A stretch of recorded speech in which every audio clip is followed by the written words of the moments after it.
Arba, teman perjalananmu menuju hidup bermakna. Baik ya. Yang pertama, pemahaman awal ya. Pemahaman awal kita ya. Jadi pertama ya, kita menyadari dulu ya bahwa kita manusia adalah makhluk yang luar biasa sebenarnya.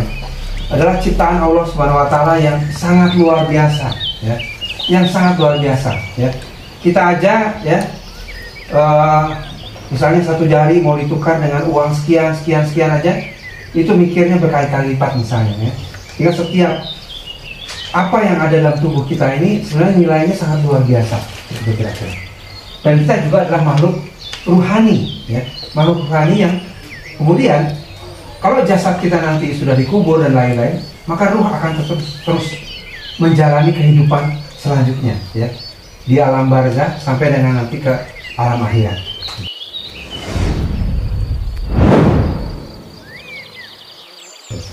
Nah, oleh karena itu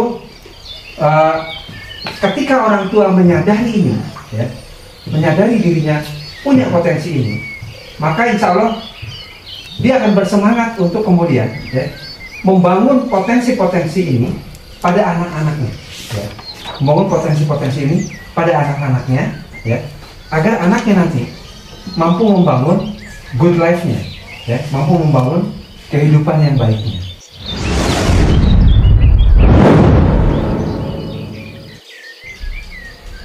Nah, oleh karena itu modul pertama kita ya adalah mengingatkan kita semua untuk menuntut ilmu ya. Seperti hadisnya mungkin sudah sama-sama kita hafal ya, di riwayat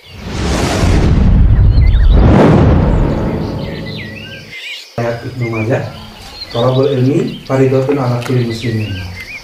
Ini pemahaman pertama kita ya.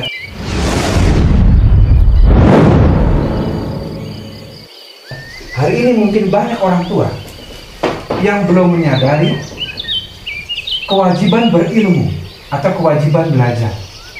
Maka tugas kita paling sederhana sebagai penyuluh pengasuhan ya adalah antara lain saling mengingatkan ya, bahwa menuntut ilmu itu hukumnya wajib ya, bahkan bukan sunnah, hukumnya wajib agar kita bisa menjalani kehidupan dengan baik ya. Dan ilmu tidak datang sendiri ya. Tidak bisa dibeli ya, tidak datang sendiri ya, tidak bisa direbus kemudian cairannya diminum ya. Tapi kita wajib bergerak ya, mungkin menempuh jalan gitu ya, berkorban waktu mungkin dalam hal ini dan lain-lain untuk kemudian belajar menuntut ilmu tersebut ya. Artinya mengalokasikan waktu, mengalokasikan kegiatan-kegiatan kita ya, pikiran kita, tenaga, energi dan lain-lain untuk kemudian belajar ya. Nah, namun zaman sekarang ya, kemajuan teknologi telah membuat sebenarnya proses belajar bisa menjadi lebih mudah ya, bisa menjadi lebih mudah sebenarnya. Ada kecanggihan teknologi ya, ada platform-platform seperti YouTube, Instagram dan lain-lain yang bisa menyebarkan ilmu ya. Namun demikian, nah pertemuan-pertemuan itu menjadi penting juga di antara belajar-belajar yang tanpa pertemuan langsung untuk mengikat ini semua kepada ilmu ya. Ruhani kita ikat, akal, kolbu dan nafs kita ingat dengan kewajiban untuk belajar ya. Maka di sini kita saling mengingatkan. Ada beberapa orang tua atau bahkan calon orang tua misalnya sarjana, begitu dia lulus sarjana kemudian diwisuda gitu ya, wah yes gitu ya, saya sudah selesai belajar, kewajiban belajar selesai, buku-buku simpan, tas-tas simpan semuanya. Nah, masih ada sejumlah pola pikir yang seperti itu, seakan-akan belajar adalah hanya pada saat sekolah saja ya.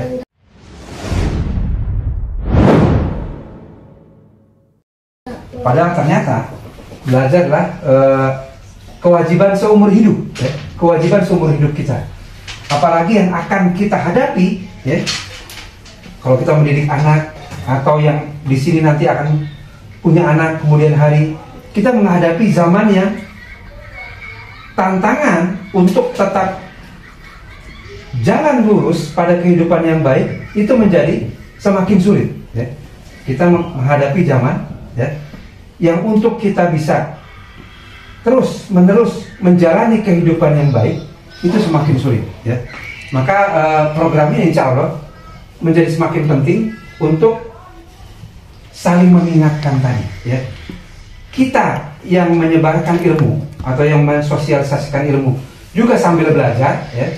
Juga teman-teman yang lain, keluarga-keluarga yang lain juga sambil belajar. Kira-kira demikian, ya. Sehingga, nah, ya, kewajiban atau kesadaran akan kewajiban belajar ini, ya, menjadi kesadaran bersama atau kesadaran kolektif bahwa kita adalah makhluk yang sama-sama dituntut untuk belajar. Apalagi untuk menjalankan 3 hal ini yang luar biasa berat, gitu, ya.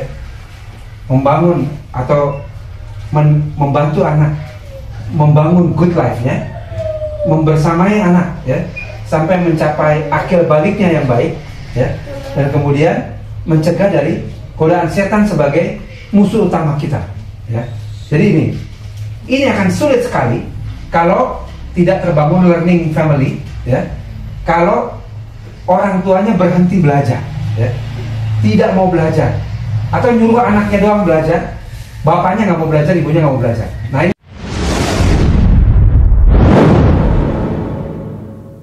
yang berat, ya. Padahal yang dituntut oleh syariat untuk kita bisa menjalankan sebagai umat muslim yang baik itu saja sudah banyak sekali dan perlu dipelajari, ya.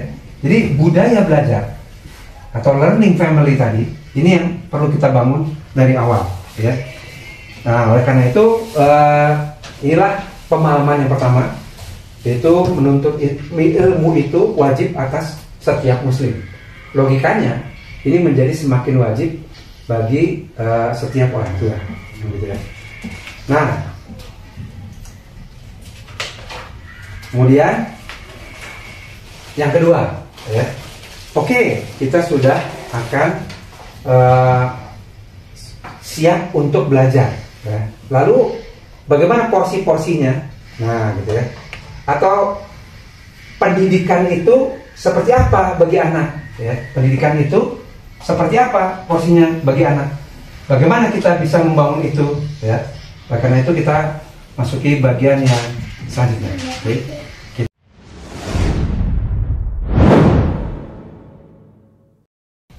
Langkah kedua, ya, bagi kita calon orang tua maupun penyuluh pengasuhan, yaitu mengenal definisi pendidikan. Mengenal definisi pendidikan, ya. Karena ternyata salah satu tugas utama kita adalah mendidik, ya. Jadi mendidik bukan hanya tugas guru, bukan hanya ustadz, ya, bukan hanya dosen, ya, tapi justru pendidikan pertama ternyata adalah dari keluarga, ya. Madrasah pertama anak adalah dari keluarga, bahkan dominan dari ibunya sebenarnya, ya, yang lebih banyak berinteraksi dengan anak, ya. Kadang, ya, ayahnya mungkin baru pulang maghrib atau baru pulang malam, ya, atau kadang keluar kota dan lain-lain, sehingga yang banyak berhubungan dengan anak adalah ibunya dalam hal ini. Nah, karena itu pendidikan ini, ya, atau makna pendidikan ini perlu dipahami oleh baik ayah maupun ibu, gitu, ya, ayah atau bunda, ya. Nah, ada banyak definisi pendidikan, ya.